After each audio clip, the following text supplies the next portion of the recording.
And here we go, y'all. Week 16 in the NFL. Larry Hartstein, RJ White, Claudia Bellofatto with you here on the Early Edge to run through the entire slate, to go over what happened in Week 15. The show brought to you by BetMGM.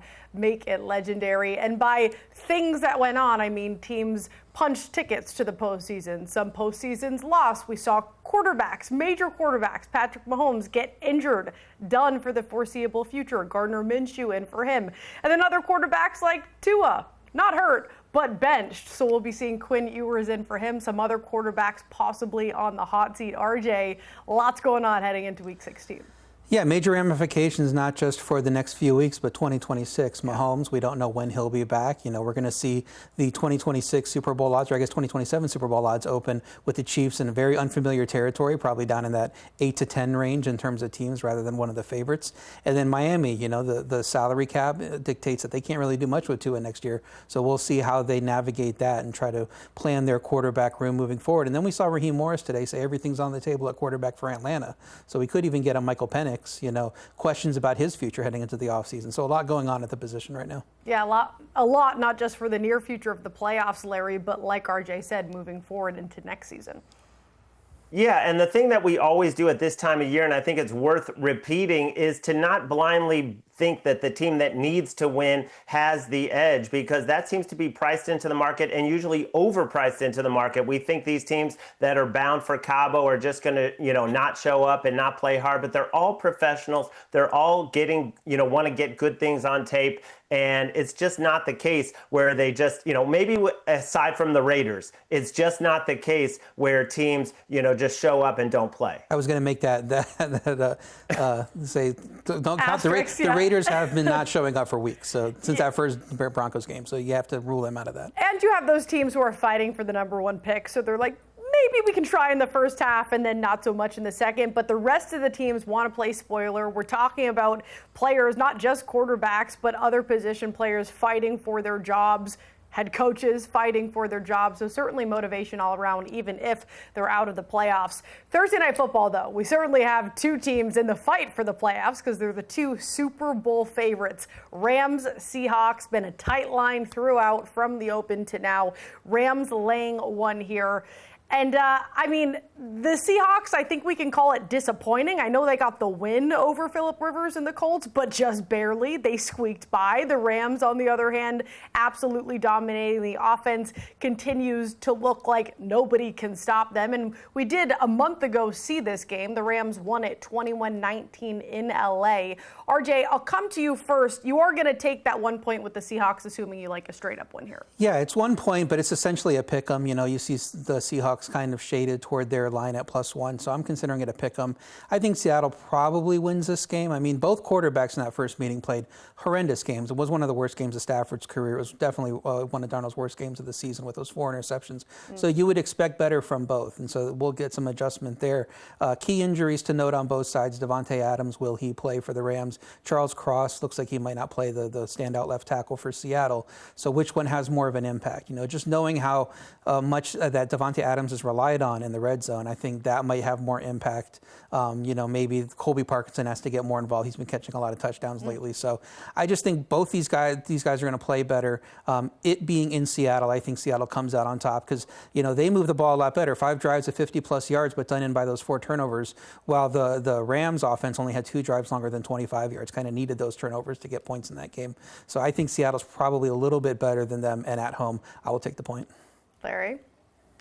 I can't be too enthused about a Seahawks offense that couldn't score a touchdown facing a Colts defense, missing both starting corners, missing DeForest Buckner in the middle. And even though the Rams won't have Davante Adams, you have seen this offense develop with Blake Corum becoming another good weapon, the tight ends getting involved. So I just have a little more faith in the Rams offense to do enough in what will be rainy conditions to get a narrow win. But a play I really love in this game is a prop on Rashid Shaheed. We have seen him get more integrated into this Seattle offense with 12 targets the past 2 weeks, 141 receiving yards. I love his longest catch. Got it over 17.5. I'll still play it now at over 18.5. He's the fastest fastest guy on the field. He's so explosive. He actually had a 21-yard catch against the Rams in the first meeting when he was just learning the playbook, basically. Last 2 weeks, a 33-yarder, a 27-yarder. I think this is a good game for Rashid Shaheed because the Rams have been vulnerable on the outside.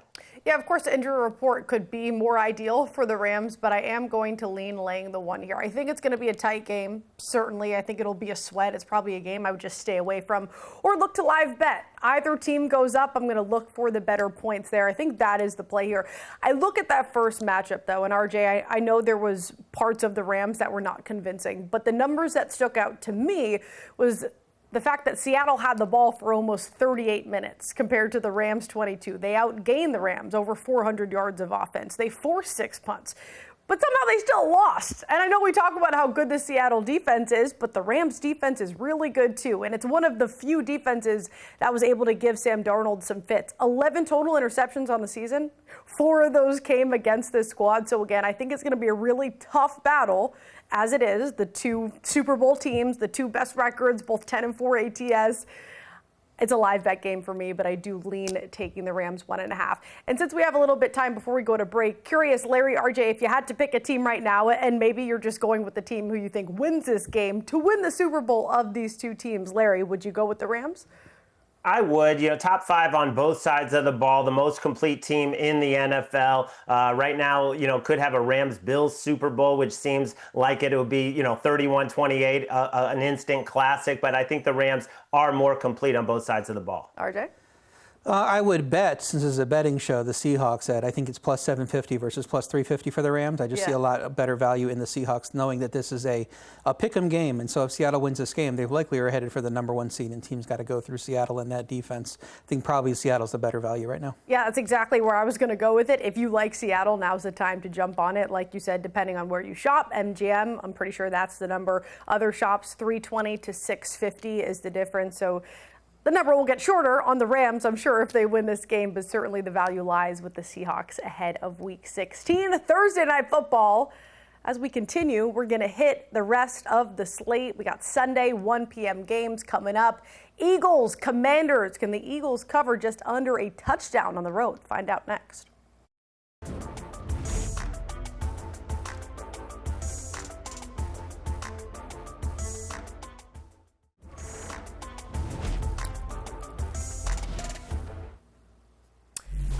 So excited heading into the break. RJ reminded me that we have Saturday football, people. 2 games on Saturday, and then we'll get into the Sunday slate. But of course, we got to hit on this one, divisional battle. We got the Eagles laying 6.5 on the road against the Commanders.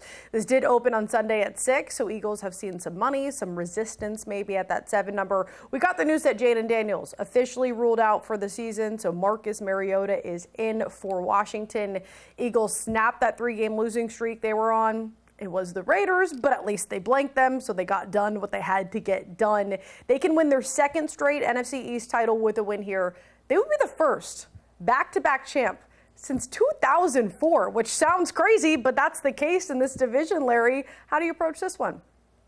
Well, they ran all over the Commanders in 3 meetings last season, nearly 700 yards. And I don't think it's going to be any different on Saturday because they have everything to play for to wrap up the division. These Commanders bottom 5 in every run defense metric because Bobby Wagner's lost a step. Their defensive line is decimated. So I think the Commanders offense will do some things. Marcus Mariota has been good, but assuming you get a Lane Johnson back and Landon Dickerson is good to go, and Saquon is on the injury report. So you got to check all of those injuries. But if those guys are in there, and plus Jalen Hurts could be a big factor on the ground. We saw the Commanders give up 70 to Tyrone Tracy and then another 60 plus to Jackson Dart. So I think the Eagles will run all over them and cover the number. RJ, injury report, something to keep an eye on. As Larry mentioned, some of those guys who did not practice earlier this week, Landon Dickerson, Lane Johnson could be coming back. Saquon Barkley also banged up. How do you approach a game that has so many big questionables here? Yeah, I would lean toward the Eagles on the spread, but I don't want to play it right now. I want to be able to monitor those injuries a little bit going into the weekend.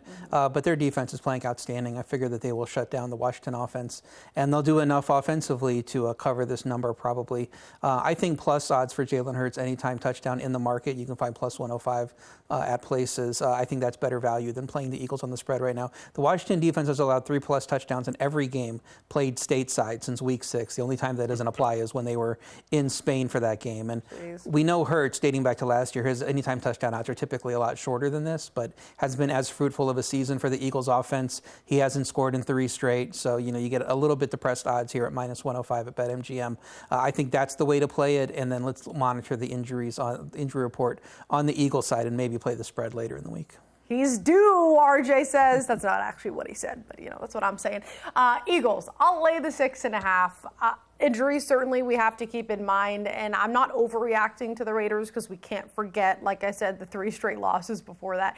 But at least they did what they were supposed to do. They limited them to 75 total yards of offense. 1.8 total yards per play. That's just insane. So yes, the defense did what they had to. The offense did over 400 yards of offense, which they should do again this week. We just saw Jackson Dart and the Giants, although they didn't win that game, they were able to move the ball pretty effectively. And Washington just hasn't been able to bounce back. The defense has been poor pretty much all season, but specifically since week 6, outside of bottom 5 in DVOA, they're not getting pressure on the quarterback, and they're just playing sloppy, guys. 4 fumbles in that last game, which the Giants took advantage of in those spots.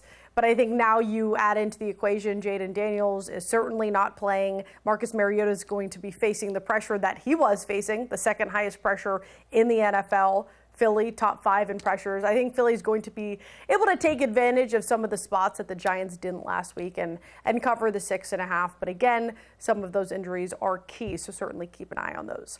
Let's move on to the Packers and the Bears, the second game of this Saturday schedule. We got the Packers laying 1 here on the road, and the fate of the North is on the line. Packers going to try to get it done, not only, guys, without Micah Parsons, but as we know, Christian Watson also banged up. He left the last game with a rib. Right tackle Zach Tom is questionable. All of this on a short window to get healthy on their second straight road game, RJ. Yeah, a lot of major injuries, not just Michael Parsons. Like you said, Christian Watson, although I believe he was limited in practice on Wednesday, so it looks like he's trending toward playing. Zach Tom, tackle, is a key player for them. Josh Jacobs playing through injury, all battling through some issues. Chicago also has 2 key wide receiver injuries, Rome Odunze, Luther Burden, but they do have depth in the passing game. 2 quality tight ends, but expecting Cole Kmet's okay after he picked up a little bit of a knock in that game. And then, of course, you got DJ Moore, and Olamide Zaccheaus. So I think the first game was pretty even. It was back and forth. The Packers ended up covering because they scored the last touchdown and then they held. And so they won by 7. So flip the home field. The Bears are at home. The Bears, getting to face this more reduced team with the Parsons injury. I think they probably win this game. I would take the +1. Larry, Bears 4-2 ATS at home. On the road, the Packers just 2-5 ATS. So trend certainly working in all of our favor as well, because I know you're on the Bears. Yeah, the Packers have not delivered as a road favorite. It's a tough spot after you go to Denver and now travel again on a short week. And the thing about the Bears is their run defense has been a joke most of the season. But if you look at the last 3 weeks, 4.3 yards per carry. They're really shutting it down lately. So I think that gives them a chance against Josh Jacobs, who's banged up. And Matt LaFleur said he would not have been able to carry a full load in that last game. They had to kind of limit his carry. So for me, it's a lean to the Bears at home. Yeah, it was a lean for me on the original spread, which is why I'm going to tease them. Of course, we're pushing, so not ideal Wong teaser, but we are getting to 7. I would tease them with the Chargers. The offense has looked good for the Bears. Caleb Williams finally showing some consistency. 8 touchdowns, just 2 picks over the last 4 games. And I think more impressive is looking at who they face. The Browns, the Packers, the Eagles, the Steelers. Those are all decent defenses, some elite defenses. And he's been really well protected. Some of that being his offensive line, but also his mobility. That's a quarterback. We have to give him some credit as well. He does lead the league in avoided sack rate by a wide margin. And then you have Swift on the ground. I think the key here against a tight battle like this is being able to get the run game going to open up the passing game. And you have that with Swift. He's moving the ball very effectively, 3 touchdowns over the last 3 games, averaging almost 6 yards a carry. And then again, give credit to the defense, leading the league in takeaways, the biggest point differential, I shouldn't say point differential, the biggest turnover differential in the NFL at positive 20. So they're leading the league in a lot of metrics where it's not even close when it comes to their offense, when it comes to their defense. So Packers are a very talented team, but it's hard to overcome some major injuries like they're dealing with. With all of that said, I want a little wiggle room, so I will tease the Bears, get them up to 7 with the Chargers. All right, now we move on to the Sunday slate. We got the Bills laying 10 at the Browns. I don't even want to talk about the Bills because I'm a Patriots fan, people. And this weekend was just so upsetting to watch. I was so high and mighty, guys, in that first half. Let's go, 21 straight unanswered points. But it's Josh Allen. People can't forget it's Josh Allen. So the market giving them respect. They're laying 10 on the road against what's supposed to be a good Browns defense, Larry. It was a good Browns defense, but without Malik Collins in the middle, they can't stop the run now. They've given up 31 in back-to-back games, and that does not set up well against a team with James Cook, who was just as important to that comeback win as Josh Allen. So I think this is a spot where the Bills just continue to roll. They're looking like a very interesting team in the playoffs, one of those teams that can go on the road and beat one of those top seeds in the playoffs. RJ Brown's coming off a loss to the Bears. Sanders threw 3 picks. That's their 3rd straight loss, 6 in the last 7. Is 10 too many points? Are you staying away from the spread? I wanted to take the Browns, 10 too many points, but motivation is such a key factor here with these teams that even Larry said they're not going to pack it in. This defense has looked like it's packed it in a little bit. Yeah. Just trying to get Myles Garrett that sack record and then go home. It's a huge spread for Cleveland at home. Their only loss by double digits was the San Francisco game, where the yardage in that game was even, but special teams and a fumble swung the game. The question is whether the motivation will be there for the Browns. I think they'll be able to run on Buffalo. They lost another defensive lineman. I didn't know they had any more defensive linemen to lose, but now Jordan Phillips is hurt, so we'll see if he's able to play. But I think they'll be able to run the ball. The team total is only 15.5. I think they can get over that against this Bills defense that has had trouble stopping a lot of teams this year.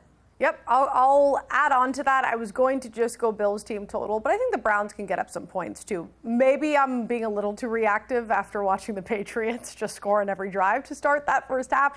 And I know Sanders did not look good last week, but it was just the week before everybody was going crazy over him because of how good he looked against the Titans. That was the Titans, I understand, but you talked about some of these Bills defensive injuries. I just do think there's going to be some points here. If Cam Ward and Caleb Williams were able to put up 31 in back-to-back weeks against this squad, I think Josh Allen can as well. Prater banged up. They're onto an emergency kicker as well, which means go for it. All the more wild to go for the 7. So I am expecting some points here. It's a lean for me, but I'll go over 42 in the hook. We got Chargers, Cowboys. Cowboys laying 2, total set at 49 in the hook. Not a ton of movement from the open or the look ahead.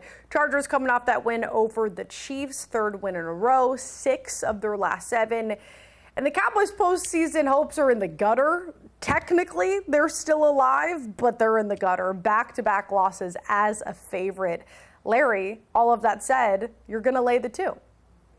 Well, I say wait until the Eagles take care of the Commanders on Saturday, because then that will eliminate the Cowboys and you're going to get a better line on this game. You might get a pick 'em. You might get them as a small dog. And I don't think they're just going to quit and say, the season's over. We're not going to play. They want to finish strong. Everyone has said there's no talk about looking towards next year. And we've just seen the Chargers beat the 2 Super Bowl teams like the Cowboys did last. And after the Cowboys, what did they do after that grind of beating the Eagles and Chiefs? They didn't have anything left the next couple of weeks. The Chargers just did the same thing. They beat the 2 Super Bowl teams. This could be a spot where they come out a little bit flat. They have some key injuries in the secondary, which maybe George Pickens will wake up and start to exploit. But you look at the Chargers. They had the 35-6 loss at Jacksonville. They had the 21-18 loss at the Giants. When they come off of those big division wins and they go out of the division on the road, we've seen some no-shows. So I'm going to wait and try and get a better number on the Cowboys. All right, it's a wait for Larry. RJ, I'm with you on the other side here. This Cowboys defense, which was supposed to be all improved, has given up 78 points over the last 2 games. Quinnen Williams now in concussion protocol. So for me, a 3 would be nice to take the Chargers, but you don't mind it. Yeah, they legitimized J.J. McCarthy, right? Coming off of the Washington game where he was throwing against air. I don't buy it. Yeah. And then he went out and looked just as good against the Cowboys. So now marking down the Cowboys, like Larry said, these schedules line up very well. They each played the Raiders, Eagles, Chiefs, and then after that the Cowboys fell off. I think the Chargers are in a better place right now. The line implies these teams are basically even, but I disagree with where they are right now. And it's an easier matchup for the Chargers with the issues they have at offensive tackle to overcome because the Cowboys don't have as much on the edge as some of these other teams they have been facing. And Chargers defense has been great over the last 2 months, aside from that Jacksonville game. I don't have any qualms or issues with them like I did in the back of my mind. Maybe the Cowboys aren't all they're cracked up to be. So I think the Chargers are the better team here, but the line is saying that these teams are even, so I like the points. Yep. I agree with you. That being said, I want a little insurance. I also just don't like getting two. I'd rather get over a field goal, and I'll take up to a touchdown. The only worry for me, I agree with you on the Chargers defense, but Justin Herbert hasn't really looked like Justin Herbert, just more than one touchdown once over the last 5 games. Backfield, I don't think we can trust fully either, but I do think this is going to be a tight game, so we're going to have to throw the ball. Cowboys defense, I already talked about, just hasn't been good in general. 30th in DVOA, allowing the second highest EPA per play, second most points a game. That being said, Chargers really haven't been that great covering on the road, just 2-4 ATS. So I'll throw them in a teaser, put them with the Bears, get up to a touchdown. Little insurance for you. All right, we are moving through this Week 16 slate, fellas. We got the 1 p.m. slate coming up next. We got Chiefs, Titans, but no Mahomes on the field. Gardner Minshew. We'll see how he fares.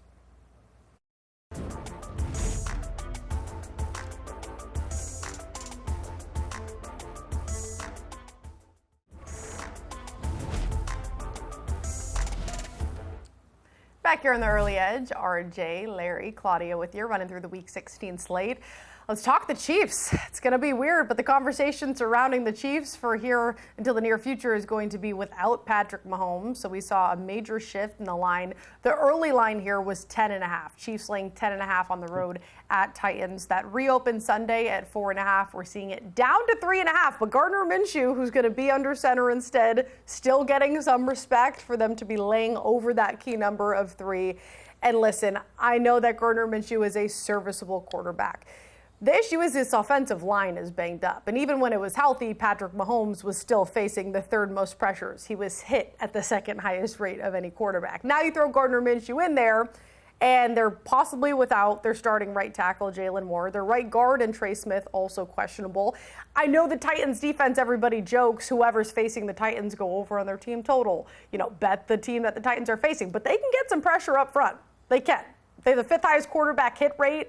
They're top half of the league in pressure, so I do see Gardner Minshew having a problem, which is a problem for the Chiefs because they have nothing on the ground. They can't get the ground game going. They are the least explosive ground game team in the NFL. So with all of that said, I'm going to take the 3.5. I think that hook is key here if you are taking the point. So for me, I'm going with the Titans plus 3.5. And even with Mahomes, guys, KC was 1-5 ATS on the road. I don't think that's going to change drastically with Gardner Minshew under center. With that said, I see now at our notes, we're all on the Titans plus 3.5. RJ, it's a strong like for you. Yeah, I really like the Titans this week. If this was week 7, week 8, the injury happened, I would have no problem backing Gardner Minshew. But this is the ultimate motivational bad spot with Kansas City's season over, Mahomes out indefinitely. They played all those extra games because they get to the Super Bowl every year. And this is finally just to take a breath and, don't worry about it.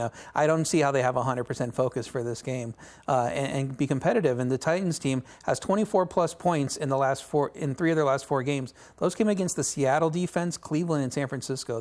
That's no joke. I think Cam Ward is getting better. They're trying to be competitive. They're trying to develop him, and he wants to have a good look going into next season and prove that he is the guy for Tennessee. So I think the Titans come out, ready, wanting to upset the Chiefs here, prove that they can hang with the big boys a little bit, even within the capacity the Chiefs are now. And the Chiefs just could completely check out for this game. So I love Titans plus 3.5. And Larry, I know the Titans don't have a lot of wins, but one of those wins came just a few weeks ago against a very good Browns defense. So they can win games. They could certainly cover 3.5 at home.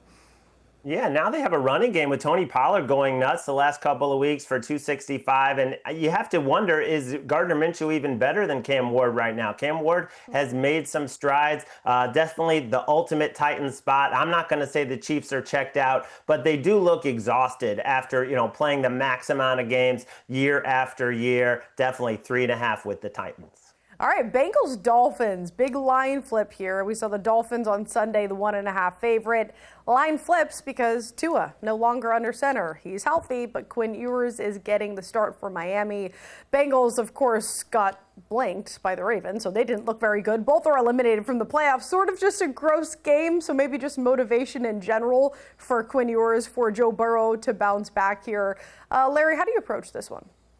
Joe Burrow was so sad after that game, one of the strangest press conferences, but this is a game that should cheer him up. When you get to face a Dolphins team that is number 30 in drop-back success rate, this is a classic bounce-back spot after they got shut out, but it was very misleading. They missed 2 4th and shorts. They got deep in Ravens territory 5 different times. They just, kept shooting themselves in the foot, and they came away with nothing. Teams off a shutout with this kind of offense, in this kind of matchup, in good conditions in Florida. Maybe T. Higgins comes back after missing the last couple of games. I think it's a big bounce back spot. I want to go over 26.5 points for the Bengals. And the fact that Quinn Ewers is in there, that could help us with a couple of short fields. It definitely doesn't hurt us. I like the Bengals team total. And apologies, I'm looking at our notes, which was 2.5, 4.5, as you can see on the board. That is the adjustment that we were expecting for the Bengals, which you like to take advantage of, RJ. You'll take the points. Yeah, no, don't love it. I mean, both teams coming off stinkers with motivation questions. This is the easiest on-ramp for Quinn Ewers you can have against the league's worst defense. I think Miami returns to the run game focus. I think the play that you're going to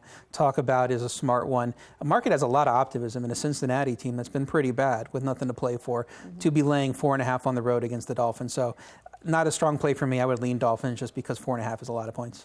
Yeah, the props aren't up for Devon Achane yet, but that is the guy who should have an absolute game. So if you have him in fantasy, that's certainly going to be a good week for you.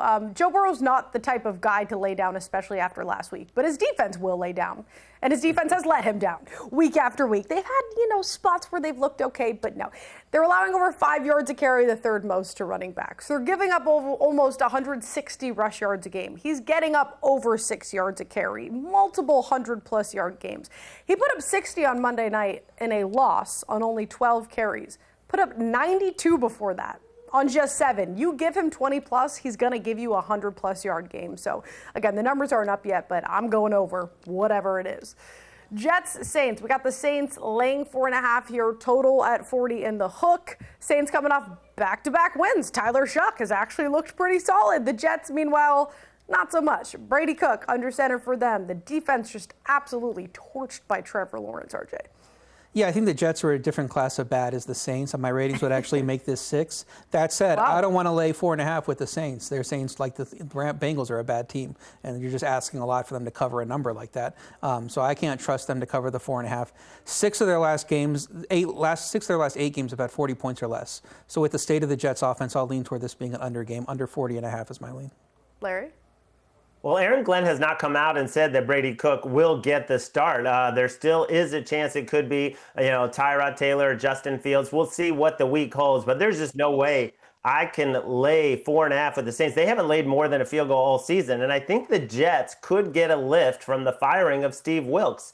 They bring in Chris Harris, a safety who played 8 years in the league. Maybe they'll finally get that interception. They've basically, I don't think they have an interception all season. So this is a spot where maybe the defense shows up a little bit after being humiliated, after getting their coach fired against an offense that is not very explosive.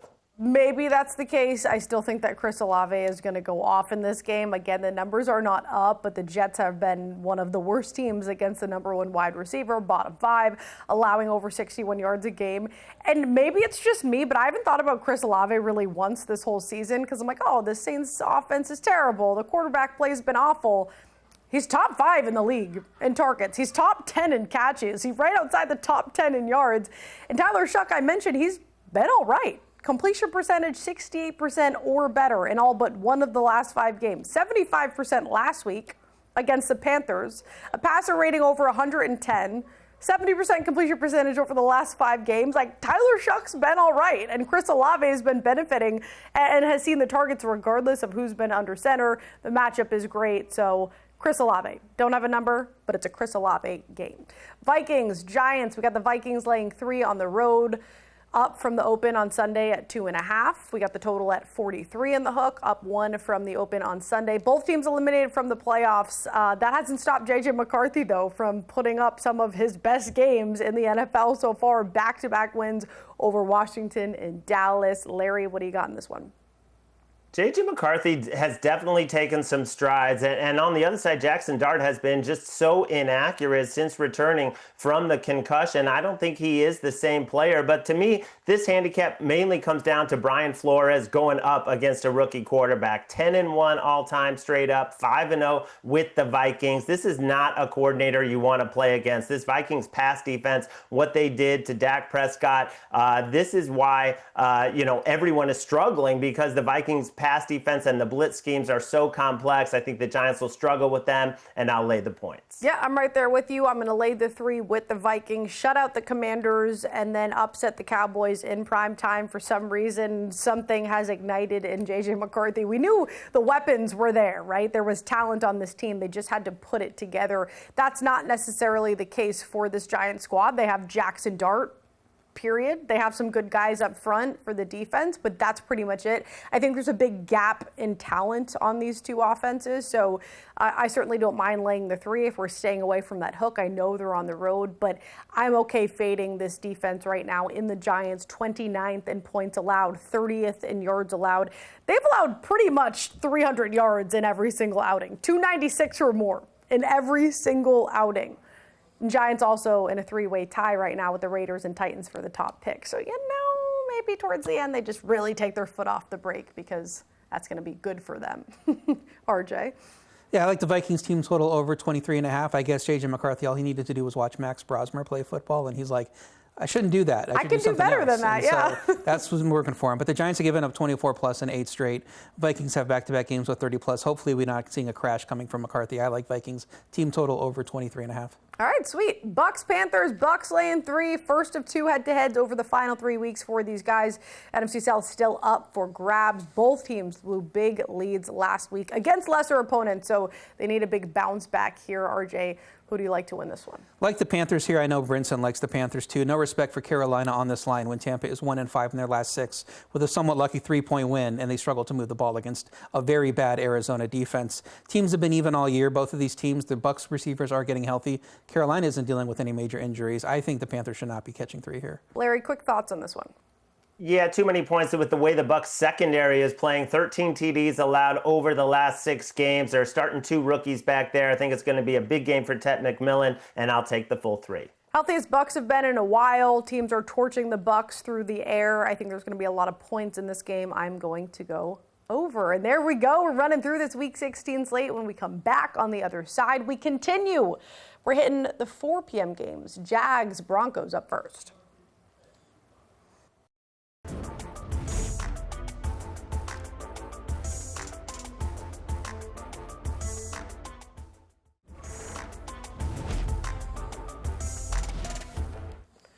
Our Week 16 rundown continues here on the Early Edge. Larry, RJ, Claudia with you. Let's talk these 4 p.m. games, starting with the Jags and the Broncos, a great one on this slate. Broncos laying 3 at home, total set at 45 in the hook. Jags absolutely on fire. If you thought it was a fluke, it wasn't. Trevor Lawrence put up 6 touchdowns. I know it was the Jets, but still 5 passing, 1 rushing, 31 points in the first half. I know, because I went over on their team total, and that was no sweat for me. Broncos took down the Packers. That offense has looked great. Bo Nix throwing 4 touchdowns, over 300 yards. RJ, you said one of the best games on the slate. Yeah, I give Denver the full 3 points for home field, and I think they're the better team coming after that Green Bay win. I'm finally buying into Bo Nix and this offense taking the next step. Jacksonville on the road is a different beast. They went to overtime in Las Vegas. We know they're terrible. They went to overtime in Arizona. Offense struggled at Tennessee despite the easy win, and the defense got sliced up by Davis Mills in Houston. So on the road, I think Broncos laying the 3. I think this game should probably be 4.5. Larry?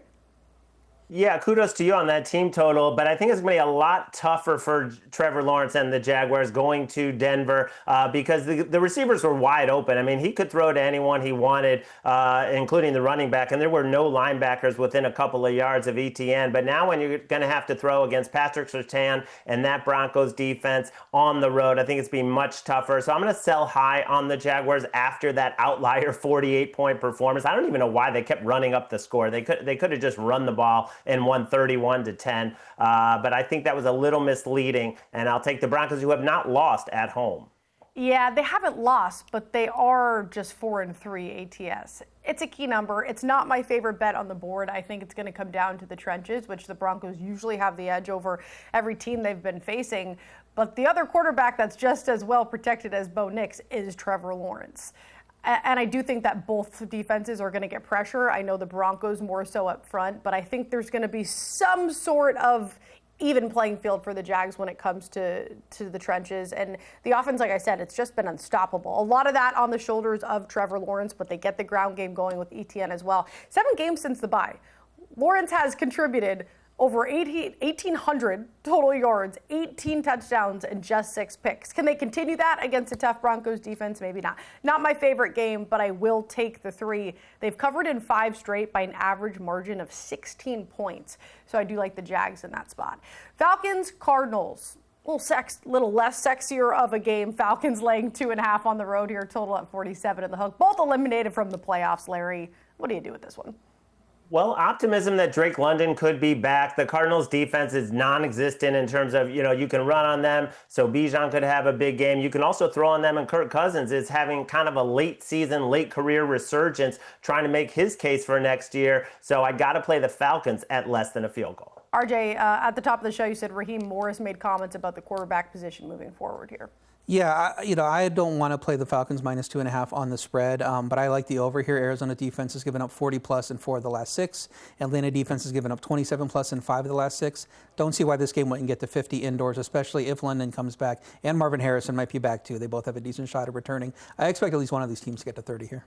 What ain't broke, don't fix. Brissett over on attempts. Every single show on our prop show on Friday, I give it out. Everybody tells me, no, that's not going to hit. Well, it does every single time.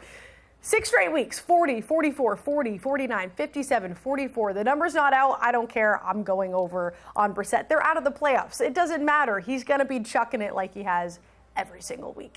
We'll move on to the Steelers and the Lions. The Lions laying 7, total at 52. Steelers coming off that big Monday night win over the Dolphins. Lions coming off a loss, which might sound crazy, but this is technically good when you look at their track record because they've gone 9 straight weeks alternating the wins and the losses. RJ, how do you like them in this spot laying 7 at home?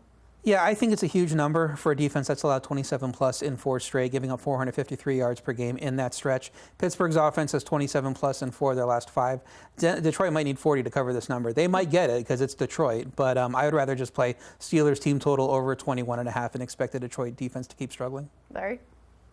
For all the things that you just laid out, RJ, I'm on the over. This is a desperation spot for the Lions and for the Steelers. I think you're just going to see teams going up and down the field, putting up a ton of points. Every time the Lions lose, they come out with a massive offensive performance, and the Steelers didn't convince me with the way they shut down the Dolphins that they have a good defense. This one's going over.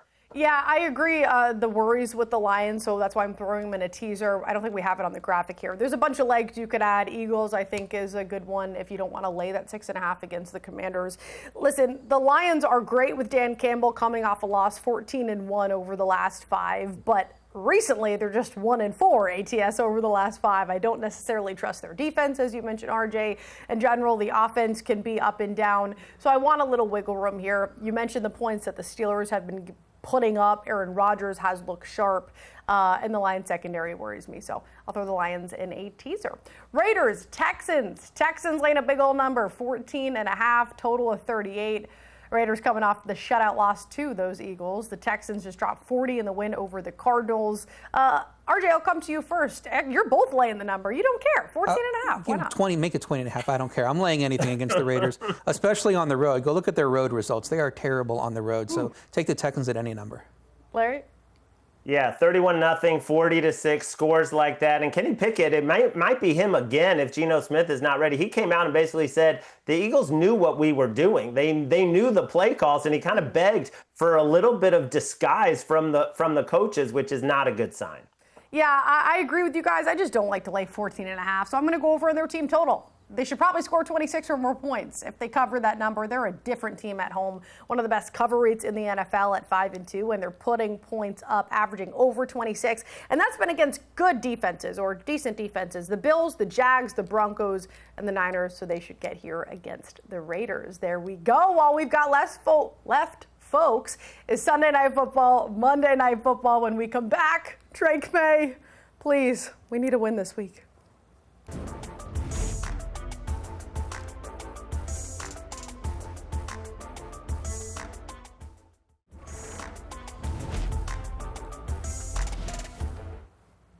Wrapping up Week 16 here in the Early Edge with Larry and RJ. I'm Claudia.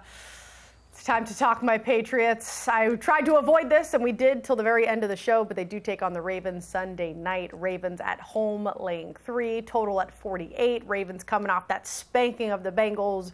Patriots coming off that heartbreaking loss to the Bills. Larry, what are you doing here?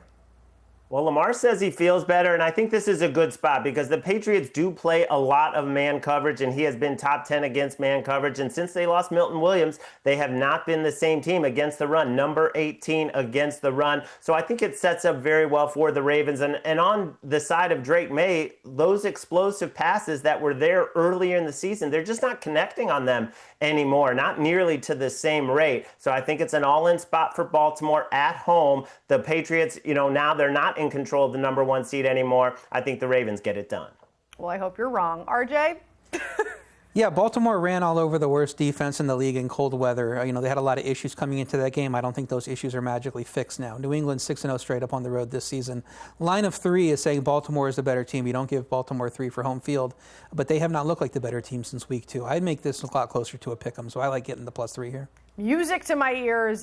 Patriots run defense was the best in the league. It's been spotty over the last few weeks. I do think they clean that up, should clean that up. Lamar Jackson looking better. He's healthier, but he's still not great. He's throwing picks left and right. He's getting sacked at the highest rate he's ever seen. So Patriots, yeah. Second time in team history if they get the 7th road win. Only team in the NFL undefeated on the road right now. 49ers Colts on Monday Night Football. We got the Colts catching 6 at home, RJ. Phillip Rivers getting his second start for the Colts. Yeah, Colts team total under 20.5. Rivers could not throw downfield at all. Couldn't even get to the sticks on some of his throws, it looked like. Now his left tackle might be out. San Francisco's defense has had some good games against some limited offenses recently.